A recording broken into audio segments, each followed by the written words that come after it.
मयूरी श्रीवास्तव। सबसे पहले आप सभी को छठ महापर्व की हार्दिक शुभकामनाएं। आज हम छठ महापर्व की बात कर रहे हैं। ये एक ऐसा पर्व है जो भगवान सूर्य और माता छठी मैया को समर्पित है। महापर्व से माना जाता है, पवित्रता का ये त्योहार है और सबसे कठिन व्रत रखा जाता है। और देखिए इसका आध्यात्मिक महत्व, क्या कुछ विधि विधान होना चाहिए, तमाम सवाल लोगों के मन में रहते हैं। और इन सभी सवालों का जवाब देने के लिए मेरे साथ आज स्टूडियो में आचार्य मौजूद हैं। सबसे पहले आचार्यों का मैं परिचय करा देती हूँ। हमारे साथ आचार्य डॉक्टर आदित्य पांडे जी हैं। आचार्य जी, आपका बहुत स्वागत है भारत समाचार पर। और आचार्य डॉक्टर मोहित शुक्ला जी हैं, आपका भी मोहित जी बहुत स्वागत है भारत समाचार पर। सबसे पहले आदित्य जी, मैं आपके पास आऊंगी। छठ महापर्व के आध्यात्मिक महत्व क्या है? आखिर क्या वजह है कि इसे इतना कठिन उपवास माना जाता है? सनातन धर्म में माता षष्ठी का जो पूजन है वो बहुत क्लिष्ट है। और पूजन है साथ में सूर्य का। सूर्य भी कौन? जो कि नवग्रहों में राजा माने जाते हैं। ऐसे में सूर्य को प्रसन्न करना सबसे मुश्किल कार्य माना गया है। और सनातन धर्म में इस पूजन को आप सबसे क्लिष्ट कह सकते हैं, क्योंकि यहाँ पर 36 घंटे तक निर्जला व्रत रखा जाता है। हमें इस पूजन को बहुत ज़्यादा पवित्रता के साथ, सफाई के साथ, शुद्धता के साथ करना होता है, क्योंकि कहते हैं कि जो षष्ठी मैया हैं ये सूर्य की पत्नी के रूप में है। और साथ में षष्ठी मैया का जो पूजन है उसका महत्व अधिक इसलिए है क्योंकि ये प्रकृति से जुड़ी हुई देवी मानी जाती हैं और ये प्रोटेक्शन करती हैं हमारे बच्चों का, यानी संतति रक्षण। तो इसलिए इसका महत्व सर्वाधिक माना गया है। बिल्कुल, बहुत ज़्यादा इसका विशेष महत्व माना गया है, जिस तरह से आप बता रहे हैं। आचार्य मोहित जी, ये जो पर्व होता है पूरे 4 दिनों का होता है। जिस तरह से आचार्य जी बता रहे थे, बहुत ज़्यादा ये कठिन होता है। 4 दिनों की बात की जाए तो क्या कुछ विशेष होता है इन 4 दिनों में? क्योंकि नहाए खाए से शुरू होता है और उषा अर्घ पर ये खत्म होता है। क्या कुछ विशेष परंपराएं होती हैं इन 4 दिनों में? देखिए मयूरी जी, ये जो षष्ठी मैया का पर्व है, छठ मैया इनको नाम से जानते हैं। अब इस पर्व की बड़ी महत्ता है।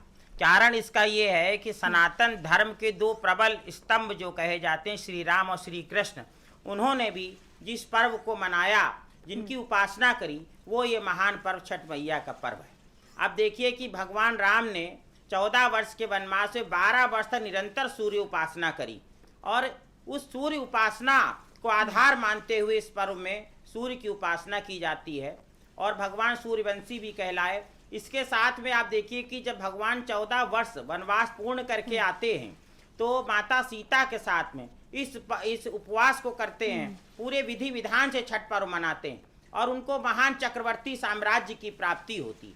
इसके साथ में महाभारत में एक उल्लेख मिलता है कि जिस समय जो है पांडवों का राज्य छीन जाता है और पांडव बड़े पीड़ित होते हैं और भगवान कृष्ण की शरण में जाते हैं, तब भगवान कृष्ण कहते हैं यदि तुम्हें अपना राज्य पुनर्प्राप्त करना है तो छठ मैया की तुम्हें पूजा और व्रत उपवास करने की आवश्यकता होगी। तब द्रौपदी जो हैं बड़े विधि विधान से छठ पर्व को करती हैं और तब उनको राज्य की प्राप्ति होती है और अखंड भारत का निर्माण होता है। अब इसके साथ में देखिए कि पहले दिन ये नहाए खाए किया जाता है, जिसमें घर की शुद्धता बहुत आवश्यक है और साफ सफाई करने के बाद स्नान ध्यान करके और फिर भगवान सूर्य की उपासना से इस व्रत का प्रारंभ किया जाता है। फिर दूसरे दिन खरना पूजन होता है और खरना पूजन जब होता है तो पूरे दिन जो निर्जला उपवास रख के सायंकाल जो है सूर्य को अर्घ देकर फिर गुड़ और चावल का प्रसाद बनाया जाता है, उसकी खीर बनाते हैं और उसका जो है सब लोग प्रसाद ग्रहण करते हैं। और फिर जो है तीसरे दिन संध्या अर्घ होता है। और मैं एक चीज बताऊं कि खरना पूजन का प्रसाद ग्रहण करने के बाद 36 घंटे का कठोर जो है उपवास व्रत प्रारंभ होता है, जो बड़ा कठिन माना गया है। सनातन धर्म में जितने भी व्रत हैं, अब आप करवा चौथ देखिए, जो प्रातः काल सर्गी लोग कर लेते फिर सायंकाल तक करते, उसमें ही महिलाएं कितनी परेशान हो जाती कि चंद्रमा जल्दी निकले। और कथा में भी आया कि भाई गए, उन्होंने चंद्रमा आर्टिफिशियल दिखा दिया और फिर ऐसा हो गया वैसा। तो अब इसमें आप देखिए कि 36 घंटे का कि इतना महान कठिन ये व्रत है और ये क्यों है, कैसे, इस पर भी हम चर्चा करेंगे। उसके साथ में संध्या जो अर्घ दिया जाएगा तीसरे दिन, जो सूर्य को अर्घ देते हैं, 3 बार जो है परिक्रमा करते हैं, जल से अर्घ देते हैं, फिर 3 बार दूध से अर्घ दिया जाता है और फिर चौथे दिन उषा अर्घ दिया जाता है। तब भी जो है 3 बार घूम घूम के और कुछ तो ऐसी महिलाएं हमने देखी कि वृद्ध हैं जो चल नहीं पाती, इतना पानी बिला पिए 36 घंटे व्रत करने के बाद 2-3-4 सहयोगी महिलाएं उनको पकड़ के परिक्रमा कराती हैं, मगर वो पूर्ण करती हैं, जल ग्रहण नहीं करती हैं। ऐसा दृढ़ विश्वास, ऐसी इच्छा शक्ति को प्रबल करने वाले व्रत को मैं बारंबार मयूरी जी आपके समक्ष, सब दर्शकों के समक्ष प्रणाम करता हूँ छठी मैया। बिल्कुल आचार्य आदित्य जी, बहुत कठिन उपवास है, जिस तरह से आचार्य जी भी बता रहे थे, 4 दिन तक उपवास रखा जाता है। माताएं बहनें कठिन तपस्या करती हैं। क्या वजह है कि 4 दिनों तक उपवास रखा जाता है? इसके पीछे का संकल्प क्या है? संकल्प है पवित्रता का, संकल्प है निष्ठा का, संकल्प है अपनी संतति के रक्षण का, यानी कि अपने पुत्र पौत्र की सुरक्षा का। क्योंकि हमें ऐसी कथाएं मिलती हैं जिनमें कि राजा परिव्रत ने जैसे पूजन किया, जब पूजन किया तो उनके यहाँ कोई संतान मौजूद नहीं थी। ये पूजन करने के बाद उनके यहाँ संतान उत्पन्न होती है। पूजन करने पुत्रेष्टि पूजन किया था, उसके बाद उनके यहाँ संतान प्रकट हुई, परंतु वह संतान मृतावस्था में थी। रानी बहुत दुखी हुई। रानी ने कहा कि मैं जो है स्वयं अपने जीवन को अंत कर देती हूँ। जब वो नदी के निकट जाने लगी तो माना जाता है कि छठी मैया यानी कि षष्ठी मैया वहाँ पर प्रकट हुई और उन्होंने कहा कि तुम सूर्य भगवान को अर्घ दो और जो सूर्य का तेज है मैं इस बच्चे में पुनः डालती हूँ। और माना जाता है कि वह बच्चा पुनः जागृत हो गया, जीवित हो गया। इसलिए हमें ऐसी बहुत सारी घटनाएं, ऐसी बहुत सारी कथाएं मिलती हैं जहां षष्ठी माता ने पुत्र पौत्र का सुरक्षण किया है और प्रोटेक्शन दिया है। इसलिए ये पूजन जो है वो महत्वपूर्ण और अधिक हो जाता है कि जब हम कभी भी जीवन में कोई कार्य करते हैं तो हम अपने बच्चों के लिए, आदमी कहता है ना हमें बच्चों का प्रोटेक्शन चाहिए, भाई हमारे बच्चे सेफ रहें, तो ये पूजन जो है वो पूजन है बच्चों की सेफ्टी का, बच्चों की सुरक्षा का। और जिनके घर में ईश्वर न करे संतान नहीं है उनके लिए भी महत्वपूर्ण है, क्योंकि वो यदि ये पूजन करते हैं तो मेरे पास ऐसे बहुत सारे एग्जाम्पल्स हैं जहां संतान योग लगभग शून्य था, परंतु इस पूजन से उनके घर में संतान की प्राप्ति हुई है। बिल्कुल, कहीं ना कहीं जो माताएं और बहनें हैं उनके लिए काफ़ी लाभदायक और उनके परिवार के लिए लाभदायक ये व्रत होता है जिसे कठिन उपवास हम कहते हैं। और आचार्य मोहित शुक्ला जी, क्या पूजन विधि होना चाहिए? किस तरह से विशेष पूजा अर्चना, शुभ मुहूर्त क्या है और क्या करना चाहिए? देखिए मयूरी जी, इस जो ये व्रत है इसमें सबसे पहले जो व्रती महिला होती हैं उनको भूमि शयन करना चाहिए और जमीन में कंबल या चादर बिछा के और बड़ी शुद्धता का इतना इसमें महत्व है कि नित्य स्नान करना, नित्य नई साड़ी पहनना और सूप भी जो है वो नया हर बार लिया जाता है। अगर किसी के पास धातु का पीतल का जैसे सूप है तो उसको गंगा जल से धो के उसका प्रयोग किया जाता है। और इतना जो है शुद्धता का महत्व किसी अन्य पर्व में क्षमा होती मगर इसमें क्षमा नहीं होती। कुछ लोग तो जो है जब अर्घ देने जाते तो लेट लेट के जाते हैं। और भगवान भास्कर की जो सूर्य की उपासना है, ये मैं आपको बताऊं ऋग्वैदिक काल से जो है सूर्य उपासना के तमाम में सूर्य आत्मा जगत स्तु सच्चा स्वाहा वेद में कहा गया है कि सूर्य ही जगत की आत्मा है। सूर्य यदि ना हो तो हमारी प्राणवायु समाप्त हो जाएगी, पृथ्वी पर जीवन समाप्त हो जाएगा। इसलिए भगवान सूर्य की उपासना और जो नदी जल से, अब आप देखिए कि जो पंच महातत्व हैं वो सभी तत्वों का समाप्त, दीपक जलाए जाते हैं घाट पर जो अग्नि तत्व का प्रतीक है, जल तत्व जो नदी तत्व है, और सूर्य भगवान भी देखिए साक्षात भगवान जो अंतरिक्ष में वास कर रहे हैं, तो आकाश तत्व भी उसमें है, अग्नि तत्व भी है। तो इस प्रकार से आप देखिए कि जो है पंच महातत्वों में जो छठा तत्व माता स्वयं है, छठी मैया जो भगवान सूर्य की बहन भी कही गई हैं। और इस प्रकार से आप देखिए कि ये पार्वती माता का जो है अवतार है, अखंड सौभाग्य के लिए और पति की दीर्घायु के लिए स्त्रियां ये व्रत करती हैं और पुत्र प्राप्ति के लिए, पुत्र की दीर्घायु हो और साथ में घर में सुख समृद्धि को प्रदान करने वाली। और बहुत सारे लोग तो ऐसा मनोकामना करते हैं सिद्ध की हमारा यह कार्य सिद्ध होगा तो हम व्रत कर लेंगे, मगर मैं एक बात बता दूं कि जिनके अंदर सामर्थ्य हो, शक्ति हो कि निर्जल उपवास करने का, उन्हीं को यह संकल्प लेना चाहिए। क्योंकि यदि आपने संकल्प ले लिया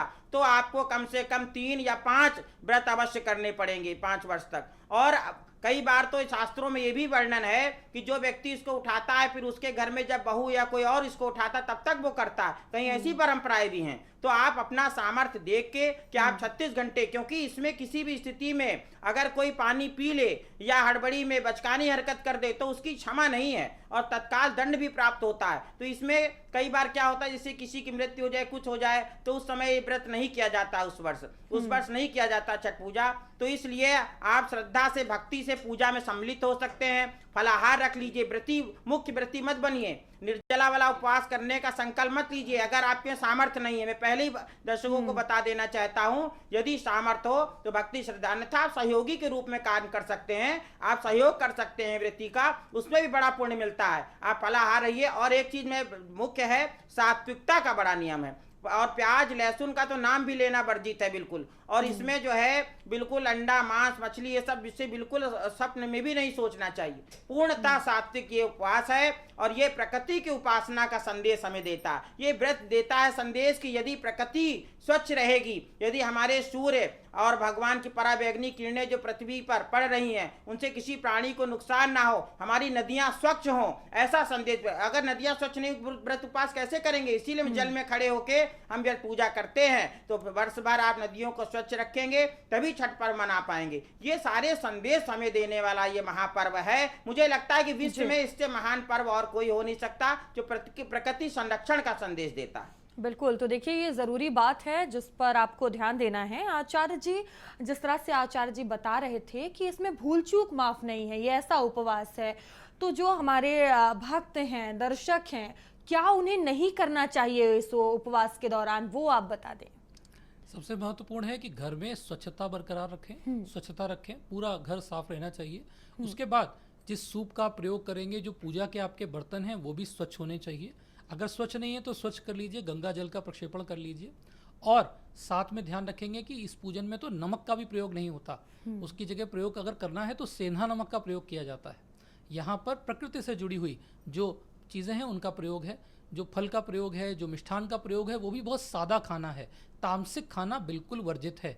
ध्यान रखना है कि इस दिन घर में क्लेश का वातावरण नहीं होना चाहिए, क्योंकि मैंने देखा है कभी कभी पूजन में कोई सामान छूट जाने पर लोगों के मन में भय आ जाता है या फिर क्लेश आ जाता है, अरे ये सामान छूट गया, पूजन नहीं स्वीकार होगा। तो ध्यान रखिए जब आप पूजन कर रहे हैं सूर्य नारायण का, क्योंकि सूर्य का जो वैदिक मंत्र है जहाँ से ये पूरा पूजन शुरू होता है वो है ओम आकृष्णेन रजसा वर्तमानो निवेश्यन मृतम मर्त्यंच हिरण्ययेन सविता रथेना देवो याति भुवनानि पश्यन। तो ये सूर्य भगवान है जो कि लिविंग नॉन लिविंग, जीवित मृत्यु सभी को आशीर्वाद देते हैं। आप देखेंगे कि कोई भी दुनिया में हो, किसी भी धर्म का हो, वो ये नहीं कह सकता कि हम सन को सोर्स ऑफ एनर्जी नहीं मानते, क्योंकि sun is the ultimate source of energy, ऊर्जा का सबसे सक्रिय और प्रमाणिक अगर कोई हमें रूप मिलता है तो मिलता है सूर्य नारायण के रूप में। और ये पूजन चूंकि सूर्य भगवान का है तो इसमें पवित्रता का बहुत ध्यान देना है, और ध्यान रखना है कोई भी तामसिक चीज़, प्याज लहसुन नॉनवेज लिकर, इसका घर में प्रवेश भी नहीं होना चाहिए। और जो व्रती हैं उनको सर्वाधिक ध्यान देना पड़ेगा, क्योंकि व्रती के लिए एक कह सकते हैं कि सारा जो बर्डन है, जो सारी जिम्मेदारी है वो व्रती के ऊपर है। तो व्रती जो हैं वो पूरी पवित्रता और निष्ठा को बरकरार रखें, ताकि सूर्य भगवान का और षष्ठी मैया का दोनों का ही आशीर्वाद पूरी तरह प्राप्त हो। बिल्कुल, तो देखिए ये बातें हैं, महत्वपूर्ण बातें हैं जिनको आपको ध्यान में रखना है और सावधानियां बरतनी है। आचार्य जी, जब हम छठी मैया की बात करते हैं, इस व्रत की बात करते हैं, तो छठी मैया की मूर्ति की पूजा नहीं होती है, इसमें उनका वास्तविक रूप क्या है, कौन है छठी मैया, उनके बारे में जरा बता दें। देखिए मयूरी जी, जो छठी तिथि का प्रारंभ मुहूर्त मैं पहले बता दूं, आपने पूछा था, तो छठी षष्ठी तिथि प्रारंभ 27 अक्टूबर 2025 को सुबह 6:04 पर हो जाएगी, और डूबते सूर्य को अर्घ 27 अक्टूबर शाम 5:40 पर दिया जाएगा।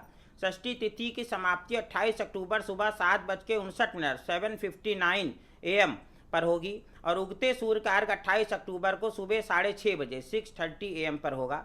इस प्रकार ये जो पर्व है ये श्रद्धा, संयम और भक्ति का प्रतीक है। और ये आप देखिए कि प्राकृतिक जीवन और परिवार के प्रति आभार व्यक्त करना इस पर्व का मुख्य उद्देश्य है। और एक जो हमारा सामाजिक संगठन है, जो पारिवारिक संगठन है, वो और प्रबल स्ट्रांग हो जाता। और ये जो छठी मैया हैं, इनका जो स्वरूप है वो जैसा मैंने बताया कि माता पार्वती का ही जो है छठा स्वरूप है, और जो भगवान कार्तिकेय का इससे बड़ा विशेष संबंध है, क्योंकि जो षडमुख कहे गए हैं उनकी 6 माताएं मानी गई हैं, 6 जो है कृतिकाएं हैं जिनका उन्होंने दुग्धपान किया था, इसलिए उनके 6 मुख हो गए थे। तो इस प्रकार की बड़ी आध्यात्मिक विवेचना है। और ये माता कहते या देवी सर्वभूतेषु शक्ति रूपेण संस्थिता नमस्तस्यै नमस्तस्यै नमस्तस्यै नमो नमः, कि जो देवी सर्व पंचभूतों में शक्ति के रूप में वास कर रही हैं उनको मैं नमन करता हूँ, बारंबार 5 बार प्रणाम करता हूँ। तो ये जो छठी मैया है ये साक्षात माँ पार्वती जगत जननी है, संपूर्ण ब्रह्मांड की रचना करने वाली हैं। और इनकी जो जब हम उपासना करते हैं, पूजा करते हैं, तो आप ये मत सोचिए कि हम किसी पिंड की या किसी वस्तु कर रहे हैं। ये सर्वव्यापक जो सच्चिदानंद स्वरूप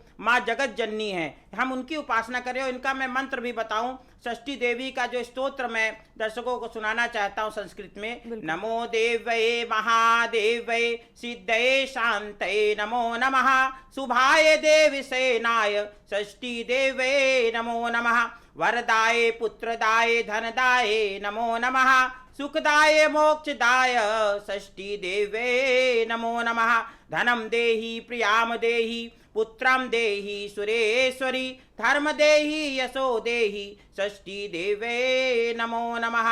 और सूर्य को अर्घ देने का जो मंत्र है, ओम एहि सूर्य सहस्रांशो तेजो रासे जगतपते अनुकंपया माम भक्तया ग्रहणार्घम दिवाकरा। और एक मंत्र है ओम ह्रीं ह्रीं सूर्याय सहस्र किरणाय मनोवांछित फलम देहि देहि स्वाहा। और एक सरल मंत्र में दर्शकों को बता दूं, ओम सूर्याय नमः, ओम आदित्याय नमः, ओम नमो भास्कराय नमः, ओम अर्घम समर्पयामि। ये अर्घ देते समय इस प्रकार आप सरल मंत्र से ओम सूर्याय नमः, ओम घृणी सूर्याय नमः, ये सभी सरल मंत्र है, कोई भी मंत्र से आप सूर्य को अर्घ दे सकते हैं। तो देखिए, अगर आपकी संस्कृत अच्छी नहीं है और मंत्र आप करना चाहते हैं तो आप सरल मंत्र का भी उपयोग कर सकते हैं, जिस तरह से हमारे आचार्य बता रहे हैं। आचार्य जी, एक मेरा आपसे बहुत ज़रूरी सवाल था। हमने देखा है कि उगते हुए सूर्य की तो पूजा अर्चना की जाती है, वो देखने को मिल जाता है, लेकिन ये एक ऐसा महापर्व है छठ पर्व जिसमें ढलते हुए सूर्य की पूजा की जाती है। इसके पीछे की क्या कहानी है, क्या वजह है? कहते हैं उगते सूरज को दुनिया सलाम करती है। मान्यता ये है कि चूंकि षष्ठी माता, जैसा आपने बिल्कुल सही पूछा था, इनको मूर्ति रूप में क्यों नहीं पूजते? मूर्ति में इसलिए नहीं पूजते क्योंकि ये प्रकृति की देवी है। ये देवी हैं सुबह से लेके सांझ तक की। तो यहाँ पर जो पूजन होता है वो होता है डॉन एंड डस्क, यानी कि जब सूर्य भगवान उदित होते हैं उस समय का, और पूजन होता है उस समय का जब सूर्य भगवान अस्ताचल होते हैं। तो यहाँ पर सूर्य की जो पूरी गति है, यानी कि लगभग 12 घंटे का जो समय है, वो पूरा का पूरा महत्वपूर्ण है। और चूंकि हम यहाँ पूजन कर रहे हैं सूर्य भगवान के साथ साथ षष्ठी मैया का, इसलिए षष्ठी मैया से जो उनका मिलन होता है, हम मानते हैं कि वो मिलन उसी समय होता है जबकि सांध्य काल होता है या फिर अंधेरा छट रहा होता है। तो इसलिए ढलते हुए सूरज की पूजा पूरी सृष्टि में, सनातन धर्म में भी दूसरा कोई और ऐसा त्यौहार नहीं है जहाँ पर ढलते हुए सूरज की पूजा हो। यहाँ पर होती है, और वो होती इसीलिए है क्योंकि यहाँ पर संधि का महत्व है, यानी कि महत्व है ऊर्जा के मिलन का। द मिक्सचर ऑफ एनर्जीज वो होता है कब? जब अंधेरे से उजाला आ रहा होता है और जब पुनः सूर्य भगवान जी अस्त हो रहे होते हैं और संध्या मैया जो हैं वो प्रकट होने वाली होती हैं। क्योंकि सूर्य भगवान की जो पत्नियां हैं उसमें से एक संध्या माता भी हैं, और हम मानते हैं कि ये पूजन जो षष्ठी मैया का है वो सूर्य भगवान की पत्नी के रूप में पूजा की जाती है उनकी, और वो बहुत महत्वपूर्ण माना जाता है जब हम एनर्जीज की, पॉजिटिव एनर्जीज की मिक्सचर को देखते हैं। बिल्कुल आचार्य जी, हम देखते हैं कि जब सूर्य को अर्घ दिया जाता है तो पानी में महिलाएं और बहनें खड़े होकर सूर्य को अर्घ देती हैं, लेकिन जिनके पास नदी नहीं है, तालाब नहीं है, वो किस तरह से इस व्रत को पूरा कर सकती हैं अपने घर पर?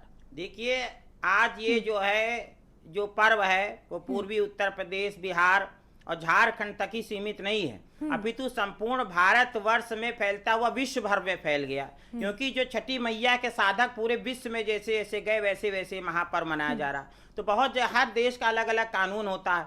कहीं पर मान लीजिए कानून है कि आप नदी में इस समय जा सकते, इस समय नहीं जा सकते। कहीं पर तालाब ने, अब तालाब भी लोग पाट दे रहे हैं, बंद कर दे रहे हैं, तमाम तालाब बंद हो गए। तो ऐसी स्थिति में जब आप फंस जाएं तो वहाँ पर कहीं कहीं देखा जाता है आर्टिफिशियल लोग तात्कालिक खुद गड्ढा खुदवा के तालाब बना लेते, उससे पूजा समूह के रूप में करते हैं। समूह का बड़ा महत्व है। सब लोग मिल के, जहाँ पर आपकी कम्युनिटी के लोग हों, जैसे आप विदेश में रह रहे हैं, आप भारतीय जहाँ हो, सबको मिल के करना चाहिए। संगठन की शक्ति, संग छद्दंग संग वदद्धंग संगो मनांसी जानताम और देवा भागम यथा पूर्वे संजा नाना उपासते। वेद का मंत्र संगठन सूक्त कहता, साथ साथ चलो, साथ साथ बोलो, मन भी तुम्हारे साथ साथ हो, जैसा हमारे पूर्व आर्यों ने, देवताओं ने किया। तो संगठन शक्ति को, महात्मा गांधी को मंत्र बड़ा प्रिय था। इसी मंत्र से प्रेरणा लेके उन्होंने पूरे भारत को एकजुट कर दिया अंग्रेजों के विरुद्ध। तो ये पर्व संगठन शक्ति को बढ़ाता। आप देखिए, लोग समूह में पूजा करते हैं, मिल के करते हैं। तो संगठन शक्ति भारत में बने, इसके लिए उपास है। तो क्या करिए कि आर्टिफिशियल लोग पात्र लेते, बड़े टब या पात्र, उसमें कर लेते हैं, क्योंकि मन में भाव, श्रद्धा, भक्ति होना चाहिए। आप जल को किसी बड़े पात्र में, हौदिया में बना के भी पूजा लोग करते हैं। क्या करें, मजबूरी है। मगर जहां मजबूरी ना हो, जहां नदी हो, तालाब हो, वहां पर वैसे ही करना चाहिए। और मैं एक बात बता दूं कि मयूरी जी, आपने पूछा भी था कि कौन कौन से विशेष योग हैं, तो मैं बताऊं, सोमवार को पूर्वाषाढ़ा नक्षत्र जब होगा, उस समय सुकर्मा योग, त्रिपुष्कर योग, रवि योग बन रहा है, और जो बड़ा मंगलकारी है, कल्याणकारी है, और सबको जो है कई गुना इस पूजा के फल को बढ़ाने वाला होगा। और आप देखिए कि जो सूर्यास्त 27 अक्टूबर को, वो पटना में 5:11 पे जैसे जो है 5:11 PM पर हो रहा है, और सूर्यास्त का समय, और सूर्योदय जो है 5:55 AM पर हो रहा। इस प्रकार से आप देखिए 2-4-5 मिनट का जो अंतर है, वो अन्य जगहों में मान के लगभग इसी समय के आसपास जो है वो सूर्यास्त और सूर्योदय का समय, जैसा 5:11 शाम को है, तो कहीं पर 5:15 हो जाएगा, कहीं पर 1-2 मिनट पहले हो जाएगा, क्योंकि जो अलग अलग स्थान पे सूर्योदय सूर्यास्त का जो समय है स्थान के हिसाब से बदलता रहता, मगर लगभग ऐसा ही आएगा। और पटना को इसलिए मैंने केंद्र मान लिया क्योंकि बिहार प्रांत मुख्य केंद्र है इस पूजा का, और पटना वहां की राजधानी है, इसलिए मैंने उसको केंद्र मान के आपको इसका समय बताया। और इसी प्रकार के सूर्योदय का 5:55 जो समय है, वो भी 2-4-5 मिनट इधर उधर होके सब जगह सूर्योदय हो जाएगा। तो इसका सूर्योदय सूर्यास्त का, जैसा आचार्य जी ने बड़ा सुंदर महत्व बताया कि सूर्यास्त में क्यों करते हैं, मैं एक बात और बताऊं कि सतयुग से ही, और कहते हैं, गोस्वामी जी कह रहे, संध्या करन चले दो भाई। कौन संध्या करने चले? राम लक्ष्मण। राम लक्ष्मण भी संध्या करते हैं। कौन क्या? और ये संधि जो काल है 2 बार होता है, एक प्रातः काल, एक सायंकाल, जब दिन और रात की संधि हो रही होती है, सूर्य उदित हो रहा, अस्त हो रहा। तो इसका महत्व जो है संध्या करने में भी प्राचीन काल से ही रहा है। इसीलिए छठ पूजा चूंकि प्रकृति की उपासना, कहते हैं ये 2 समय जो होता है, इसमें 2 निगेटिव और पॉजिटिव शक्तियां आपस में मिलती। तो इस प्रकार से ये जो समय, इस समय देवताओं का और देवी का ध्यान करना विशेष मुहूर्त बताया गया है, जो ब्रह्म मुहूर्त भी माना जाता है प्रातः काल का, और सायंकाल को गोधूलि बेला कहते हैं। ये सारे महत्व छठ मैया से जुड़े हुए। बिल्कुल आचार्य जी, एक और ज़रूरी सवाल है मेरा, दर्शकों के बीच भी यही सवाल है कि जो लोग बीमार हैं या किसी कारणवश उपवास नहीं रख पा रहे हैं, विधि को पूरी नहीं कर पा रहे हैं, वो किस तरह से इस व्रत का फल पा सकते हैं, छठी मैया से माफ़ी मांग सकते हैं, क्या कुछ प्रक्रिया रहेगी? पहली बात तो मैं हमेशा बोलता हूँ कि जब हमें अपनी माँ की पूजा करनी है तो हमें विधान, रिचुअल्स की चिंता नहीं करनी। कारण क्या है कि अगर माँ है तो माँ मेरे कष्टों को भी समझती है, माँ मेरे भावों को भी समझती है। जैसे जब एक बछड़ा कष्ट में होता है और वो रोता है तो माँ दौड़ी चली आती है, गैया माता। बिल्कुल वैसे ही अगर आप कष्ट में हैं, आप बीमार हैं, तो हमारे यहाँ 2 ग्रंथ हैं, एक है निर्णय सिंधु, एक है धर्म सिंधु। ये दोनों ग्रंथ कहते हैं कि व्रत उन लोगों के लिए कंपलसरी नहीं है जो लोग बीमार हैं, जो लोग किसी असाध्य बीमारी से ग्रसित हैं। ऐसे लोगों को चाहिए कि वो मानसिक रूप से पूजा करें, क्योंकि सनातन धर्म में रीति, काल, परिस्थिति, इस तीनों को बहुत महत्व दिया है। तो अगर परिस्थिति आपकी जो है वह नहीं है कि आप कोई बहुत क्लिष्ट पूजन कर सकें, तो फिर आप सरलता से सिर्फ इतना करें कि किसी और को दान दे दें, उनको चाहें तो धन के रूप में दे दें, चाहे सामान के रूप में दे दें, और उनसे कह दें कि वो आपके स्थान पर षष्ठी मैया का पूजन कर दें। ये पूजन भी स्वीकार्य होगा, क्योंकि सनातन धर्म में महत्व है आस्था का, महत्व है विश्वास का, और महत्व है कि आप किससे सच्चे मन से पूजन कर रहे हैं। बड़े बड़े रिचुअल्स, बड़े बड़े मंत्रों की ज़रूरत नहीं है।